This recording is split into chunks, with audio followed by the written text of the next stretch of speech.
Episode की शुरुआत साहिली और दिलीप से होती है। दोनों सचिन के लिए नया मोबाइल फोन खरीदकर दुकान से बाहर निकलते हैं।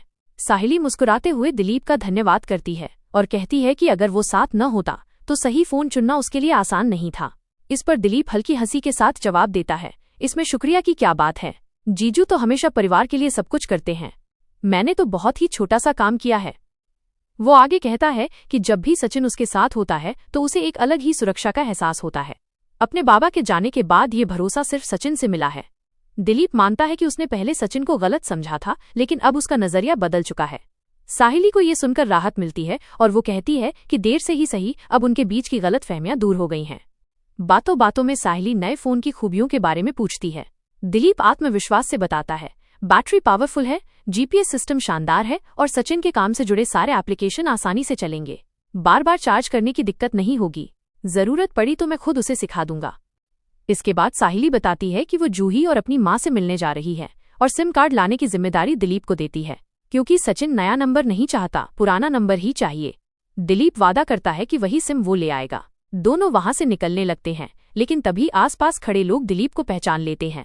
वे ताने मारते हैं, देखो वायरल वीडियो वाला लड़का चोरी के पैसों से नया मोबाइल खरीद रहा है। दिलीप असहज हो उठता है। दूसरा दृश्य तेजस की दुकान का है। रोशनी दुकान में आती है तो देखती है कि पूरा माहौल धुएं से भरा हुआ है। ग्राहक खांसते हुए परेशान है। वो गुस्से में तेजस से पूछती है, इतना धुआं करने की क्या जरूरत थी। तेजस अपने अंदाज में कहता है कि ये सब ग्राहकों को आकर्षित करने का तरीका है, क्योंकि उन्हें बड़ी डीलरशिप मिली है और ये अमीर बनने का मौका है। रोशनी भड़क उठती है और कहती है कि इस धुएं से ग्राहक भाग रहे हैं। वो स्टाफ को दरवाजे खोलने का आदेश देती है ताकि हवा साफ हो सके। तेजस मजबूरी में बाहर निकल जाता है। इधर साहिली मायके पहुंचती है। वो अपनी मां और जूही को सचिन के लिए खरीदा नया फोन दिखाती है। भावुक होकर कहती है, सचिन हमेशा मेरे लिए खड़ा रहा, कई बार मैं हार मान लेती लेकिन उसने कभी हार नहीं मानी। आज उसकी खुशी के लिए ये तोहफा देना चाहती हूँ। साथ ही बताती है कि सचिन को उसकी आई के हाथ की बनी करंजी बहुत पसंद है, इसलिए फोन के साथ वही खिलाकर उसे खुश करेगी। जूही मोबाइल देखकर उत्साहित हो जाती है और कहती है कि ये बहुत अच्छा फोन है। साहिली मुस्कुराते हुए बताती है कि फोन दिलीप की पसंद पर लिया गया है। तभी दिलीप वहां आता है और पुराना नंबर वाला नया सिम देकर साहिली को थमाता है। शोभा खुशी से उसकी तारीफ करती है, मेरे बेटे की वजह से जमाई बाबू के पास नया फोन और नंबर आया। जूही मजाक में टोका टोकी करती है, लेकिन शोभा अपने बेटे की शान में बोलती है। दिलीप ये सब सुनकर चुपचाप अंदर चला जाता है। दूसरी ओर दुकान पर तेजस अभी भी अपनी जिद पर अड़ा है। तभी रोशनी उसे एक रहस्यमयी लिफाफा देती है और बताती है कि दुकान में आते वक्त बाहर एक अजनबी ने उसे ये दिया था। तेजस घबरा जाता है क्योंकि उसे पहले भी ऐसे खत मिले थे। लिफाफे में चिट्ठी और एक लिंक होता है जिसमें लिखा है, तेरे परिवार का एक सदस्य अब पूरे देश भर में वायरल हो चुका है, वीडियो देखना तेरा हक है। तेजस लिंक खोलता है और वीडियो देखकर सन्न रह जाता है। उसमें साफ दिखता है कि दिलीप रेणुका के पैसे चुराकर भाग रहा है। वो गुस्से में कहता है, अरे ये तो दिलीप है, यही चोर है। रोशनी भी चौंक जाती है। तेजस तुरंत फैसला करता है कि अब वो ये सच रेणुका के सामने रखेगा। इसके बाद तेजस और रोशनी सीधे रेणुका की डांस अकेडमी पहुंचते हैं। रेणुका उन्हें देखकर हैरान होती है। तेजस वीडियो उसके हाथ में पकड़ा देता है। वीडियो देखते ही रेणुका पहचान लेती है कि ये वही दिन था जब उसका पर्स चोरी हुआ था। अब वीडियो में साफ दिख रहा था कि चोर दिलीप ही है। रेणुका गुस्से से फट पड़ती है, मैंने पहले ही शक किया था और आज सबूत भी मिल गया। ये लड़का निकम्मा और चोर है। शकुंतला भी हैरान रह जाती है। रेणुका का गुस्सा साहिली पर भी फूटता है। भाई चोर है तो बहन भी उतनी ही दोषी है। वो ऐलान करती है कि साहिली और दिलीप दोनों को वो सबक सिखाएगी। इसके बाद का दृश्य साहिली के मायके का है। रेणुका, तेजस और रोशनी गुस्से में पहुंचते हैं।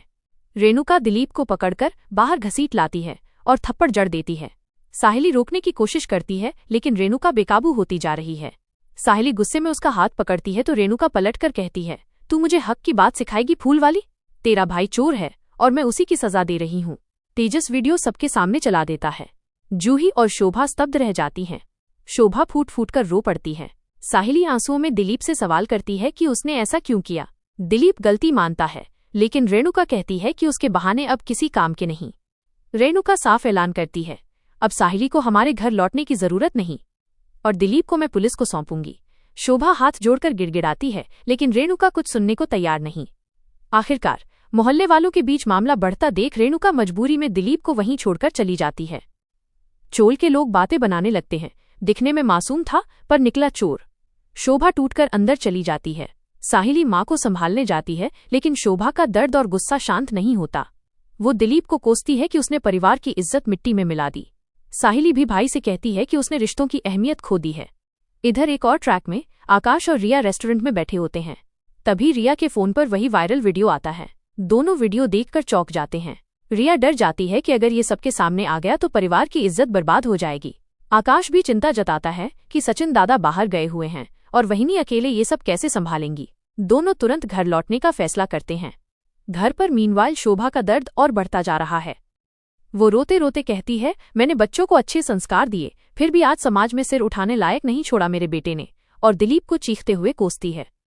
इस तरह एपिसोड खत्म होता है भारी भावनाओं, रिश्तों के टूटने और रेणुका के ऐलान के साथ कि अब दिलीप और साहिली को वो आसानी से माफ नहीं करेगी।